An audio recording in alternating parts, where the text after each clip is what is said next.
Наны бар, жемісі бар, осындай тағамды шірітіп, ашытып, оған түскен бактериялардың нәшінен спирт алады екенбіз. Сосын түрлі шараптар жасаймыз. Енді сол арақты жиіркенбей іштіңіз делік. Асқазанға түскен спирт қан арқылы миға жетеді.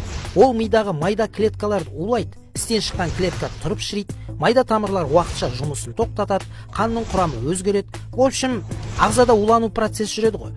Қол аяғың, бас тіл басқарусыз қалып, миың істемейді. Не істеп, не қойғаның есіңде жоқ. Ағза уланған шіріген заттарды шығарып тастағысы келеді. Сен құсасың, ішің өтеді.